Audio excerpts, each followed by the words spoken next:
Welcome, friends. This is Economic Update, a weekly analysis of major economic events and trends, the forces, both national and international, that shape our jobs, our incomes, our taxes, our debts, in short, the economic dimensions of our lives. I'm your host, Richard Wolff. I've been a professor of economics all my adult life, and currently I teach at the Graduate Program for International Affairs at the New School University in New York City. I also write columns of economic analysis for the website truthout.org, a courageous, independent source of news and analysis daily that I urge you to visit. If you are interested in the materials and the analyses and the presentations on this program, please know that you can follow them up and get much more of the same on either of the two websites that we maintain. The first is rdwolf.com, and the second one is democracyatwork.info. Both of these websites are available at no charge and are chock full of information and citations and links to other interesting websites for you to pursue if this kind of program interests you. Please also know that both websites allow you to communicate directly to us here at Economic Update. Please continue to send us your thoughts, your ideas, your criticisms, your questions. We read them all, every one, and use them to plan our programs and to deliver the content that seems most interesting to you. Again, the two websites to communicate with us, rdwolf.com and democracyatwork.info. And finally, please remember to follow me on Facebook, Twitter, and Pinterest. Let's turn then to our usual opening updates, relatively short individual items, before we get to our more substantial discussions of more major issues. This last week, big banks in America have once again been in the news. Which ones? Well, Goldman Sachs, Bank of America, and J.P. Morgan. You really can't get much bigger than that in the global world of banking. What was interesting about Goldman Sachs, let's start with them, were two items. First, how quickly the leading banker at Goldman Sachs, Lloyd Blankfein, went from pariah, subject to criticism of the sort that, quote-unquote, this bank, together with other big banks, brought down the global financial system, how quickly he has been, how shall we say, rehabilitated. He was invited over the last couple of weeks to the White House to discuss with no less than the President of the United States. He was invited to submit an op-ed to the Wall Street Journal. He's Mr. Important Banker, as if all of what he did and his banker friends did, as if the trillions shelled out to them of taxpayer money doesn't count, as if the support that they still rely on from the Federal Reserve isn't there. It's kind of remarkable. The other way Goldman Sachs was in the news was a small item that caught my attention. Many people know that the senator who did the most to try to gut the Affordable Care Act, sometimes called Obamacare, was Senator Ted Cruz of Texas, a Tea Party darling who literally did a filibuster for many, many hours trying to block this legislation from going forward. Turns out that he's married and that his wife, Heidi Nelson Cruz, is a managing director at Goldman Sachs. The next bank that got into the news was Bank of America. They were found guilty by a jury this last week of selling defective mortgages. The jury also went after a particular banker, Rebecca Myrone by name, in order to apparently put a name and a face on who the bad guys, or in this case bad gals, happen to be. But it's another sign of yet another big bank admitting to billions of dollars of illegal activity, or, in this case, not admitting to it, being subject to trial by jury and being found guilty of this behavior. But the bank that got the most coverage in this last week was actually J.P. Morgan. They got coverage because they seemed to be about to agree with the Attorney General, Mr. Holder, to pay what will be the biggest fine for inappropriate, illegal, unethical activities. The word is yours to choose. They're going to pay, apparently, $13 billion. Some of that will go to the victims of their manipulations of the mortgage market, and some will be a fine. It is the biggest fine, but let's keep it in perspective. It's the biggest fine that's ever been levied. It is a lot of money. $13 billion surely is.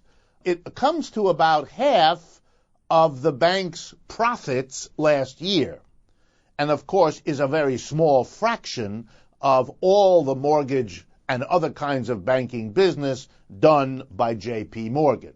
And lest you think it gets J.P. Morgan out of the woods, or lest you think that Goldman Sachs or Bank of America or any of them are out of the woods yet, think again.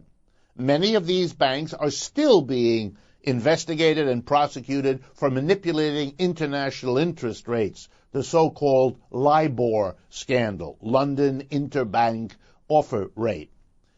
Many of them are already being prosecuted and have already admitted guilt in laundering money, criminal money.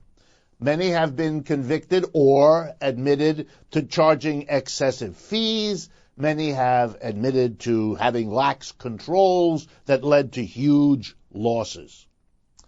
I think there's a lesson here that most of the commentators so far haven't been willing to address.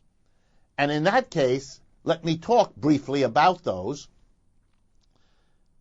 These banks have shown in the LIBOR scandal, in the mortgage mess, in the money laundering, in the excessive fees, that these are out-of-control private enterprises who, in their pursuit of profit, have caused unspeakable losses in the hundreds of billions of dollars across the world because of their influence. A reasonable assessment of this kind of bad performance, especially when you add that in the past, efforts were made to regulate, to control, to somehow deal with it, and none of it worked, the logical response would be, we've got to change this system. They won't be regulated. They won't be controlled. Neither regulations nor controls prevent them from doing the kind of behavior that we see in the newspaper every day and that I simply summarized a small portion of to start today's program. So what's the solution? More regulation? I don't think so. Another law? I don't believe it. We have to change this institution. It has social consequences. Catastrophic social consequences. Anything that has such an impact on our society must allow all of us who are impacted to participate in deciding what happens. We can't afford private banks. The banks should be changed. They should become public institutions, publicly accountable. The workers inside these banks, all of them, should participate in making decisions. Much harder to hide illegal activity if all the people at the bank are involved and are knowledgeable. There'll be good folks among the workers at the bank. There always are, and they will blow the whistle. And that's a protection for all of us. Likewise, the customers of banks ought to have some say because they live with the consequences and they oughtn't to be excluded. And the society as a whole, through our government, ought to also be involved. We're all stakeholders, and the banks have shown that relying on private enterprise pursuing private profit is a straightway road to the kinds of disasters that are now being prosecuted and exposed. Hitting these people with a fine has never stopped this behavior and gives no promise to stop it now. Let me turn next to something I have wanted to talk about. There's the economic dimension of this struggle over the Affordable Care Act, the Obamacare, and I wanted to bring some statistics to everyone's awareness because it's coming out now. I have already said many times, so I won't dwell on it this time, that the United States spends more than twice as much on its medical care as any other advanced country on a per-person basis. That's a staggering result. It's even more staggering that we have the most expensive healthcare system when you discover that the outcomes, the kind of medical lives, medical well-being, health that we have is absolutely not the best. We're paying more than everybody else, but our results are mediocre. And I wanted to give you two examples that became public recently. The first is a study of mortality rates. This is very important. This is a measure of the number of live births where the baby being born does not live beyond its first year. So it's a measure of the health. It's widely used, mortality per 1,000 live births. So let's go back to 1960. In 1960, the United States was not good, but it was better than countries like France and countries like Ireland, for example. Now fast forward to 2008-9, when these studies that I'm looking at were done, and those are the statistics we use. In 2008-9, of the following countries, France, Ireland, Sweden, Switzerland, the United Kingdom, and the United States had by far the highest infant mortality. That is, out of every 1,000 live births, something on the order of between 7 and 8 of those babies don't make it beyond the first year of their lives. The country that's best off, Sweden. And much better than the United States, all the other countries, France, Ireland, Switzerland, and the United Kingdom. That's an extraordinary comment on the quality of health care in our society. We aren't doing for our people what other countries are doing, and their results show it. The other story that came to my attention, and I want to thank the folks who sent it in, but who asked to remain anonymous. Two doctors from Kentucky, Michael Stillman and Mona Lisa Taylor, wrote an article called Dead Man Walking, published in the New England Journal of Medicine on October 23, 2013. The story, which I cannot read in detail because we don't have enough time, but you can, by the way, get it by going to the website of the New England Journal of Medicine, nejm.org, and looking for it.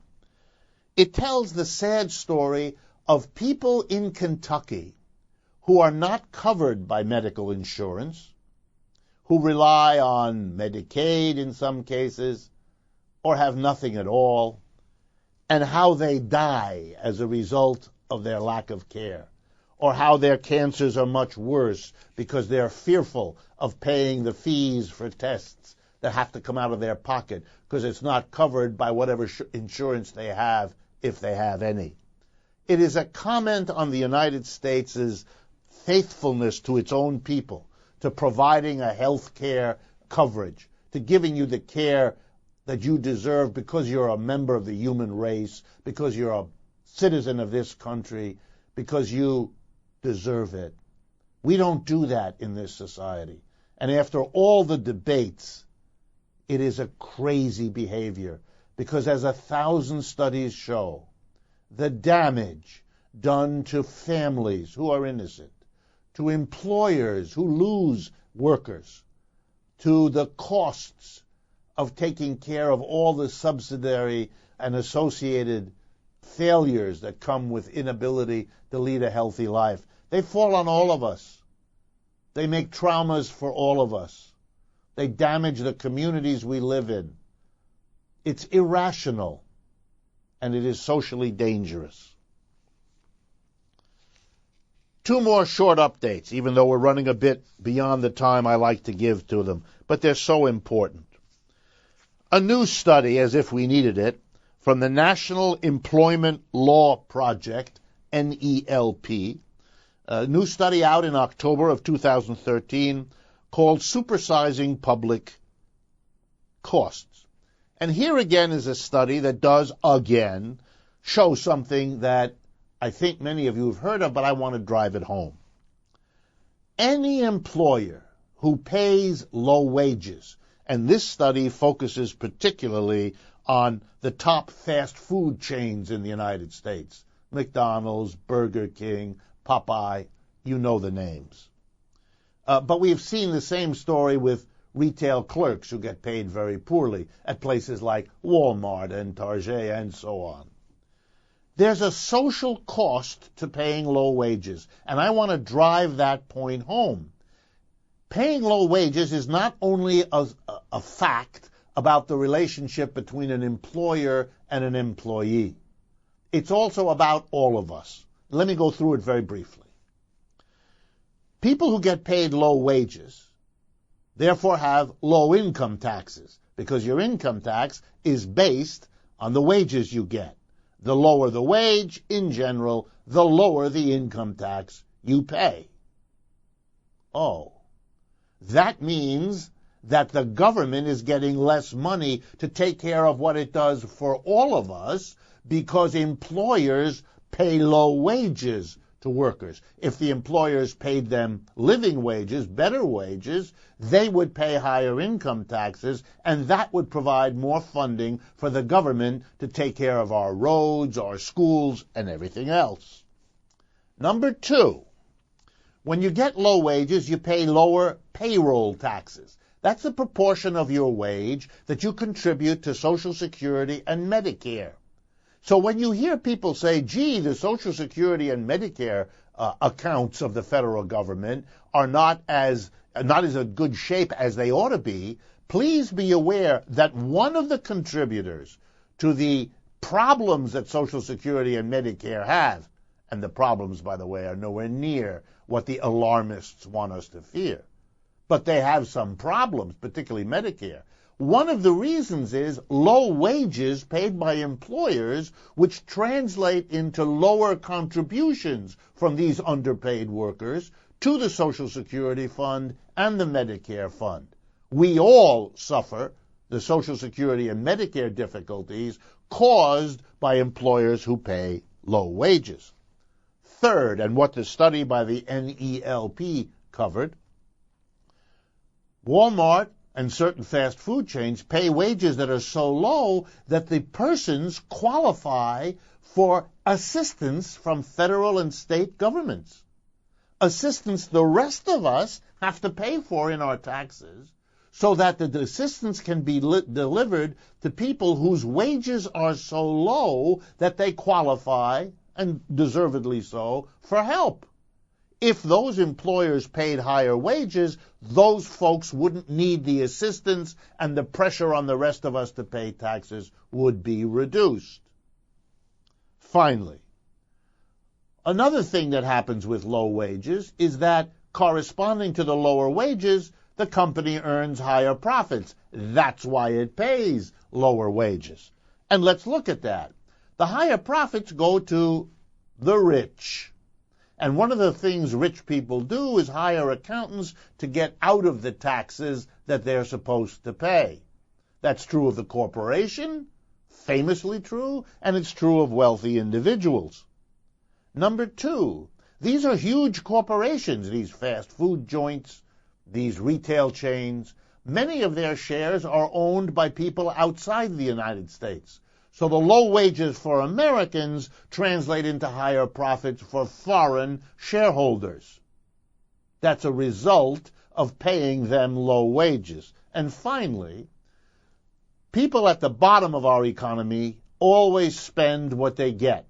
You pay lower wages to working class people, they will spend less. But the higher profits earned by paying lower wages go into the pockets of wealthy people who don't spend all they get.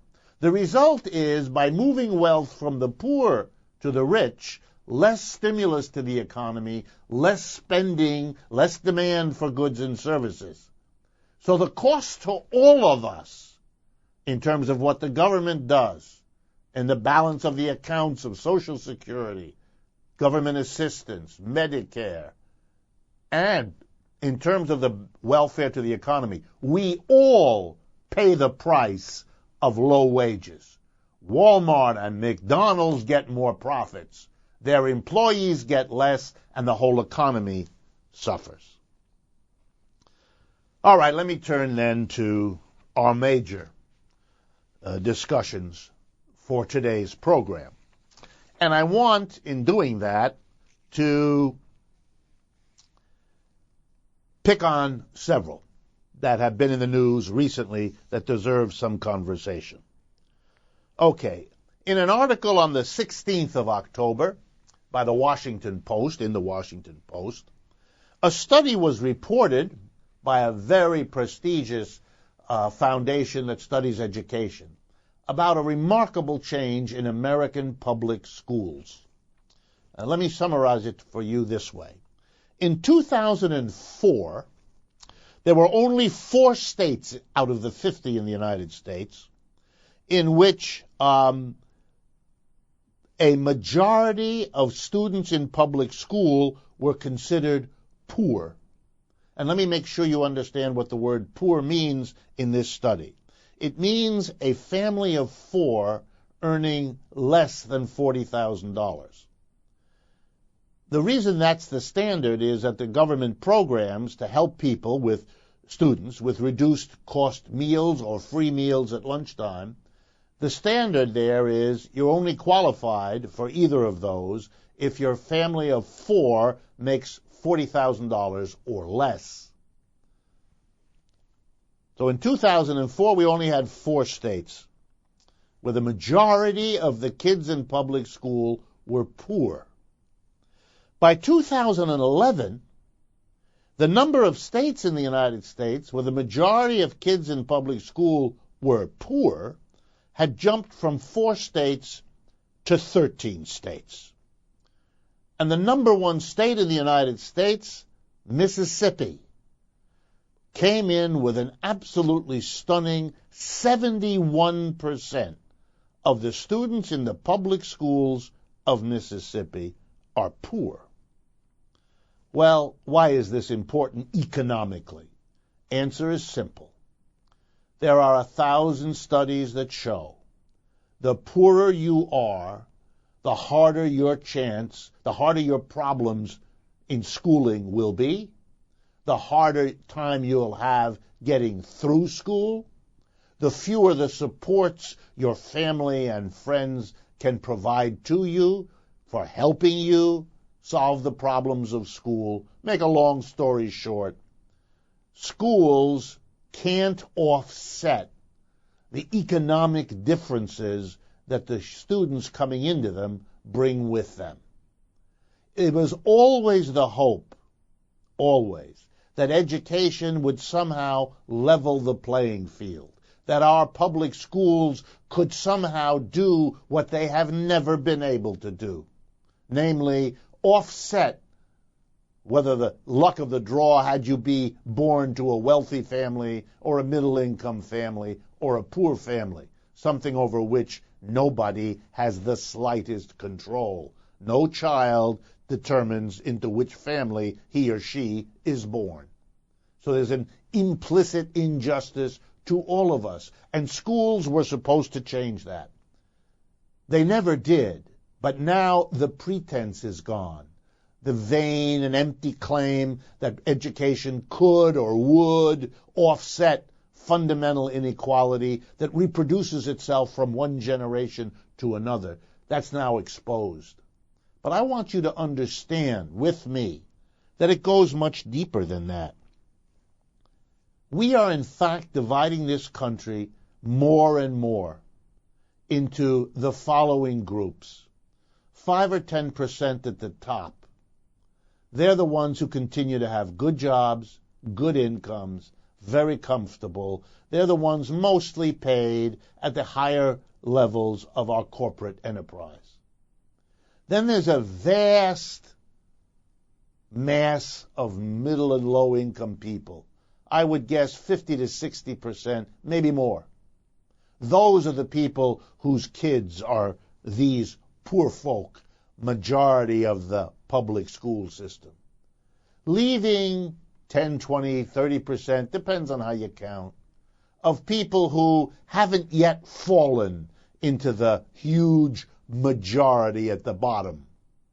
But they're on their way there, and they're trying desperately to keep from sliding down an increasingly steep and slippery slope.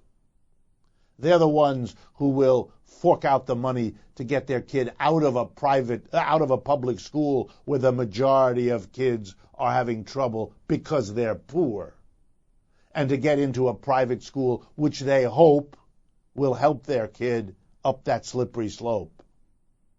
That's why the public schools are in tougher situation. That's why so many people stop fighting to improve them, because they've chosen, instead of fighting for a better school system for everybody, to try to save themselves in a situation that is declining. It tells you a great deal about the United States, because that situation is our situation.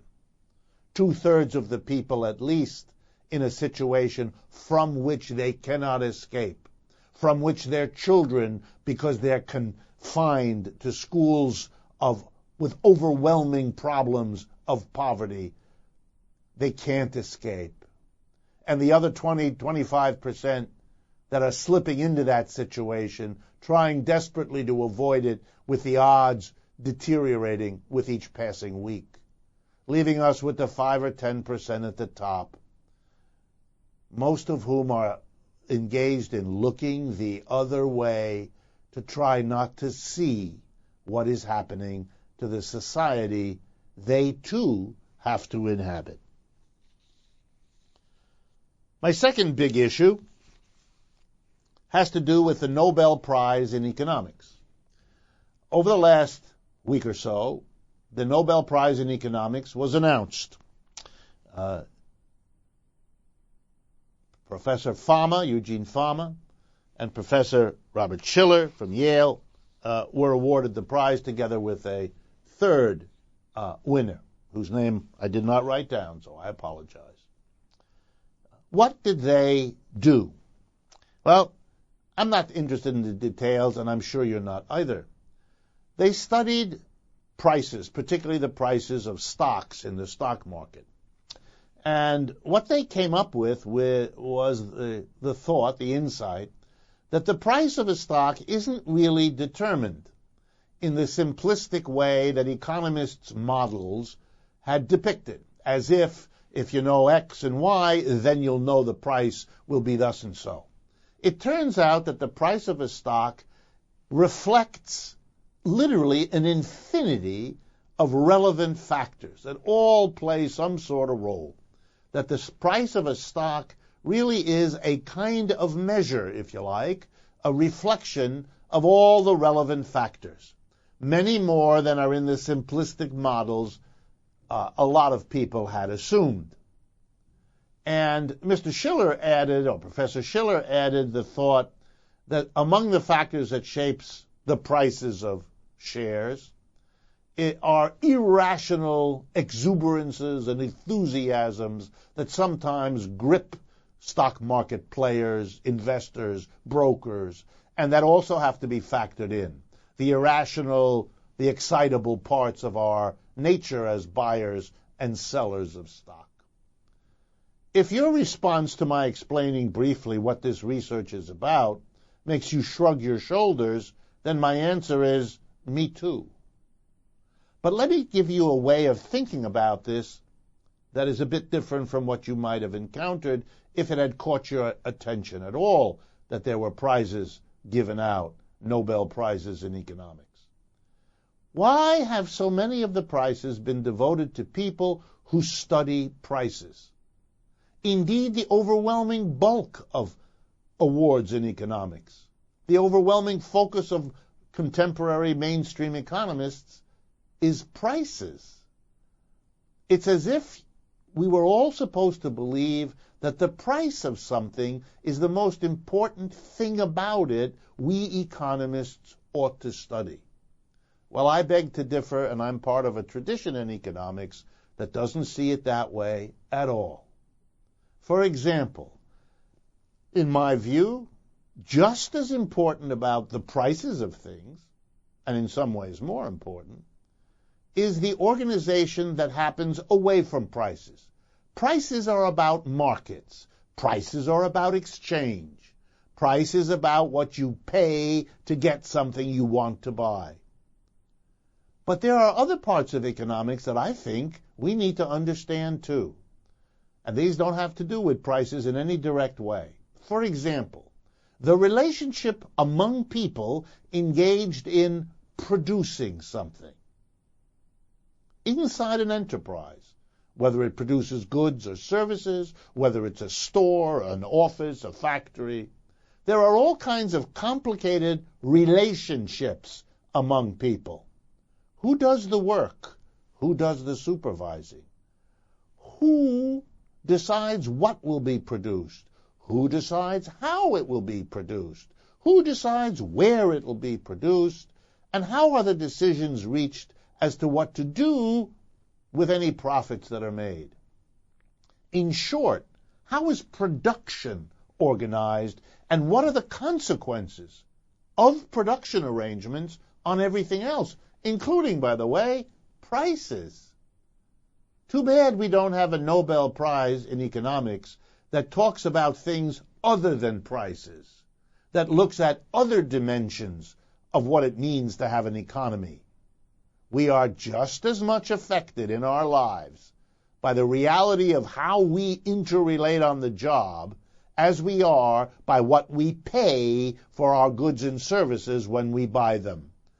Economics mainstream is lopsided in its traditional overemphasis on price and serious underattention to the realities of production and what they mean.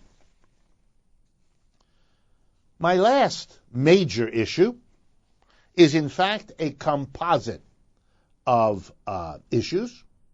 And before we do that, though, let me take our mid-program break. We will be back in a minute. Please stay with me. This is Richard Wolff, Economic Update. Welcome back. This is Richard Wolff. This is Economic Update. I want to remind you, as we often do, that there are two websites where you can go to pursue the kinds of analyses we present here. One of them is rdwolf.com, and the other one is democracyatwork.info. Both of those websites also allow you to send us comments, criticisms, questions, ways to help us shape this program to make it maximally useful for you. I also want to remind you, please, to follow us on Facebook. That is me, Richard Wolff, on Facebook, Twitter, and Pinterest. Today's major discussion, number 3, is about interesting events important for us to think about that have happened in 3 other countries around the world. And it's part of my effort to try, while focusing on the United States for all kinds of reasons, to also include other parts of the world because they're important in their own right and they impact on what is happening to us here in major ways. So the first story, piece of analysis I want to offer you has to do with something that happened over the last couple of weeks in Bolivia, in Latin America. And there I want to give you a background. Article 54 of Bolivia's new constitution states the following, which I think is worth thinking about. Here's how it goes. Workers in defense of their workplaces and protection of the social interest may, in accordance with the law, reactivate and reorganize firms that are undergoing bankruptcy, creditor proceedings, or liquidation, or firms that have closed or abandoned without justification, and workers may form communitarian or social enterprises. The state will contribute to the action of the workers. Wow. As if that weren't clear enough, President of Bolivia, Evo Morales, on October 7th, issued decree number 1754, in which it was specifically stated that the government is going to be helping workers effectively take over enterprises that go bankrupt, that threaten to leave the country, that are abandoned by their owners, or that are shut down, quote-unquote, without justification, and that justification has to satisfy the government, or else the workers will be invited to take over and run the plant, and the government will financially and in other ways help those enterprises. There is a remarkable decision taken by a duly elected, democratically elected government by its leader in accordance with its constitution that recognizes that the only way to have an enterprise is not a top-down capitalist enterprise of the conventional sort, that workers do not have to wait on employment or for jobs until a capitalist sees enough profit to offer one, that instead when capitalists refuse or abandon or choose not to or close an enterprise, that the Bolivian government will encourage and facilitate workers in a communitarian and social way, what I would prefer to call worker self-directed enterprises, because that's really what this amounts to. This is going to be done. And the Bolivian government stresses an interesting point, that these will continue to be private enterprises. The government will help these workers take over and operate a plant, a store, an office. But the government does not take over the enterprise. It stays outside the government. It gets government help, but remains a private, social, communitarian, their word, enterprise. Something, I think, for every other country to consider and to reflect on. My second story comes from a different country. This one, Spain in Europe. There's an interesting result which I think comes out of its economic problems. Spain, let's remember, has been particularly hard hit by the global capitalist meltdown. Unemployment in Spain is now 26-27%, double that for young people.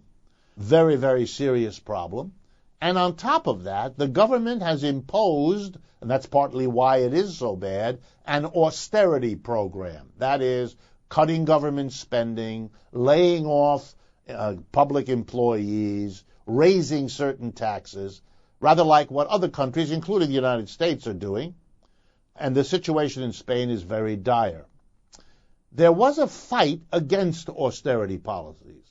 There was a very powerful movement in Spain called the indignados, rather like the Occupy Wall Street movement in the United States. And an interesting evolution has happened in Spain. The indignados have decided that the best way they can advance their struggle against the austerity policies and for a radically different approach to the capitalist breakdown, one that isn't top-down, trickle-down economics, help the banks, help the big corporations, and hope it trickles down, but rather the opposite, a trickle-up economic policy, help the mass of people, rather like Roosevelt did in the 30s, with Social Security and public employment, things like that. Help the folks at the bottom who can then buy things, and that will trickle up into profits for businesses. So you help those at the bottom, who after all are the majority, first. So it's the opposite of what we've done in the last 5 years here. Well, these indignados were very powerful for a relatively short amount of time in the press every day, the centerpiece of everybody's attention, a little like Occupy Wall Street. And then they had a downturn, a little like Occupy Wall Street. But like Occupy Wall Street, they continue to be there trying to figure out what their next move is. And what they've decided is to organize a new political party.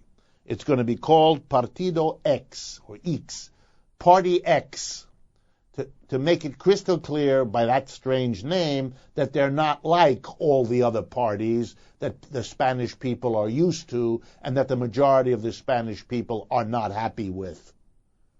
The majority in the last election either didn't vote or voted against what is being done. So it's an important decision, and they've made one further point. They're not going to have a leader. They're not going to do what happened in Italy, where a comedian named Beppe Grillo formed a new party and got an enormous amount of Italians to vote for him out of their disgust with the economic breakdown and the austerity policies of Berlusconi before.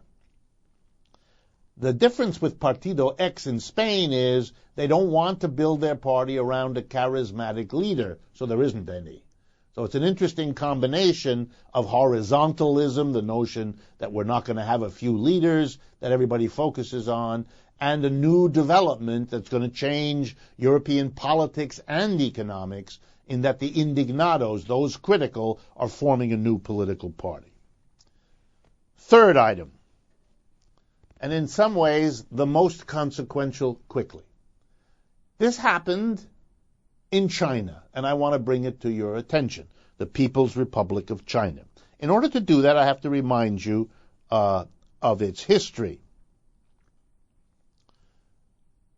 In 1994, the Chinese drastically devalued their currency. It went from about 5.5 yuan, that's the Chinese currency, from 5.5 for every dollar to almost 9 for every dollar. In other words, where before a Chinese person had to give up 5.5 of his or her currency, the yuan, to get a dollar, after the decree in 1994, they would have had to give 9 yuan. And by the same token, for an American to buy something produced in China, where before a dollar would have got you 5.5 yuan to spend on Chinese goods, after 1994, $1 got you 9 yuan, which is why Chinese goods appeared to Americans suddenly to be so cheap that over the last 20 years, made in China has become a kind of joke in the United States, in Europe, in many parts of the world, for the absolute flood of goods that the Chinese could produce and export from their country because they had made their currency so cheap, so inexpensive, from 5.5 yuan to $1 to 9. And that's indeed a major part of the explosion of Chinese industrialization, China's extraordinary success. Having produced and sold all those goods around the world, they accumulated dollars which they lent to the United States so that the People's Republic of China today, for example, is the single largest creditor of the United States. The United States owes more to China than to any other country, even Japan, which is a close second. Why am I bringing this up?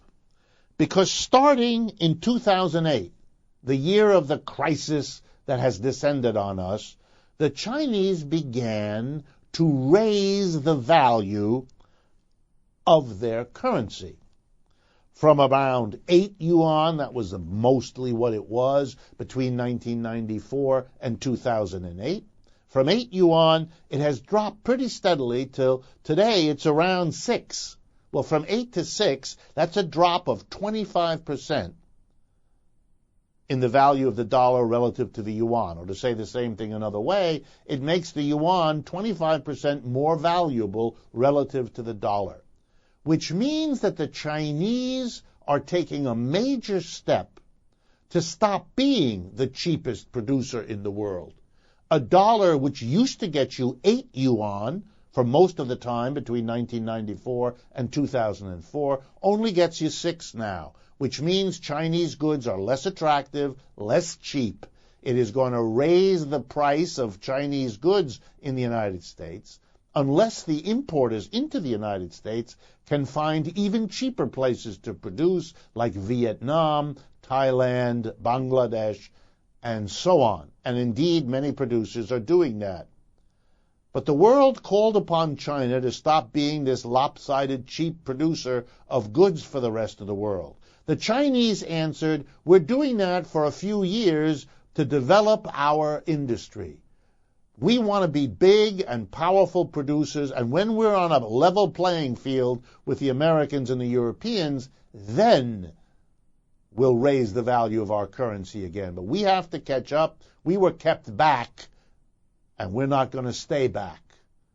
And the Chinese have achieved what they set out to achieve, and so they're allowing their currency to rise, and everywhere in the world is now going to have to accommodate rising prices for the goods from China, competitors for China in the Far East and perhaps in Africa, major changes because of actions taken by the People's Republic of China. In our last segment today on our program, we're going to do what we usually do, which is to respond to some questions that you have sent us and that we think will be of interest to you and to the others who have shown that they're interested in that topic too. The first question from a listener in Alabama, which I'm happy to welcome, says, what is happening to retirement for U.S. workers? Has the Great Recession that we're in affected it, and if so, how? Well, I've partly answered that question in earlier programs by pointing out that more and more jobs either have no pension anymore associated with them, so your retirement will not be helped by a pension from that employer, or the pensions have been reduced, or the pensions have been changed for what used to be called guaranteed benefit to guaranteed contribution. Instead of the employer guaranteeing that when you retire, you'll get so and so much a month for the rest of your life, what the employer does is, while you're working, will contribute so and so much to your account, but whether it goes up or down depends on how you invested, and there's no guarantee for you. So it's already been something we've discussed. But I came across an interesting recent study conducted by the Wells Fargo Bank. Indeed, it's a subsidiary of the Wells Fargo Bank called the Wells Fargo Institutional Retirement and Trust. CNBC did a story on them this last week, quoting in particular Lori Nordquist, who's the head of this Wells Fargo Institutional Retirement and Trust. Here are some of the things that their survey did, and their survey was of 1,000 individuals earning between $25,000 and $100,000 a year. So you might call them middle-income Americans, which is what Wells Fargo calls them. Okay, here's some of the results. How many of these people expect to work until they are at least 80 years of age? Why is that question important? Because in effect, it means they've given up on a retirement. They're expecting to work more or less as long as they live. That's the reality. How many Americans in the middle talk like this? Well, you may be surprised, as I was, to learn that the number in the survey of 2012, 34%. In other words, more than a third of middle-income Americans expect to work until they drop. And that is up from 25% just 2 years ago. So clearly, the economic crisis has transformed what retirement means, what the expectations about retirement are. Other results of this study that I think you will be interested in. 59% of these 1,000 randomly selected middle-income Americans said that the top financial concern they have is everyday bills, not saving for retirement. That is, a clear majority cannot spend much time on retirement. 42% told Wells Fargo that it is not possible for them to both pay bills and save anything for retirement. We are going through a crisis, therefore, that is leading people to reallocate their financial spending away from taking care of their own retirement. This is a way of, to use a phrase much in the news these days, kicking the can down the road. What it does is postpone some of the effects of the economic crisis now for 10, 20, 30, 40 years into the future, when the consequences of a crisis today show up as a growing population of elderly people unable to have a decent retirement. When you add the fact that the government is now seriously considering cutting Social Security, then you can imagine what this means in terms of the problems coming down the pike for the American economy. The last item for today, and I hope this will give you some enjoyment, has to do with the wealthy. Let's end on a note about the wealthy. To do that, I'm going to give you the results of a survey done by a corporation called GMI, the three letters, G, M as in mother, I. If you go to gmiratings.com, you can get the exact results. America's CEOs break a record, the headline goes, and this is a headline from a story in The Guardian, the British newspaper, for October 22nd, a story written by Dominic Rush, R-U-S-H-E. This is the first year in the survey of America's top CEOs that every one of them took home at least $100 million. So let me tell you about them. Number one on the list last year was Mark Zuckerberg, the co-founder of Facebook.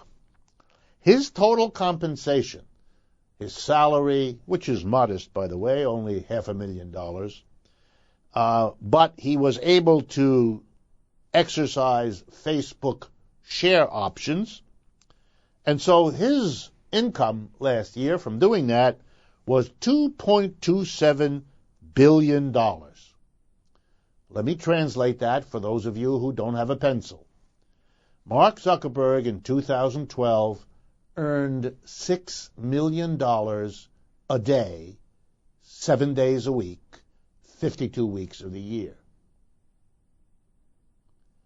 We have in our society the worst record of major industrial countries in infant mortality, babies dying in the first year. We have major deaths from an inadequate medical insurance. But we pay Mark Zuckerberg, already a billionaire, $6 million a day. Number two, Richard Kinder, CEO of the energy, oil, and gas company Kinder Morgan. He had a salary of just over $1.1 billion, so he made only $3 million a day. I have to stop. What can I say? Well, one more thing. The Russell 3000 company, that's the 3,000 biggest companies in the United States, the CEO income rose an average of 8.4% last year. Wages of Americans went nowhere last year. But the income of the highest paid went up 8.4%. If you take the 1,000 biggest corporations, not the 3,000 biggest, but the 1,000 biggest, it went up 15.47%. In the depths of a crisis brought to us more by corporate heads than by anybody else, they're doing very, very well, thank you, and nobody else is. Everything I did on my program today reflects, illustrates, and makes clear we are a society of the few, for the few, by the few, and at the expense of everyone else. Something to think about in the cold, hard numbers I just gave you. Thank you very much for your attention. This is Richard Wolff, Economic Update. I look forward to speaking with you again next week.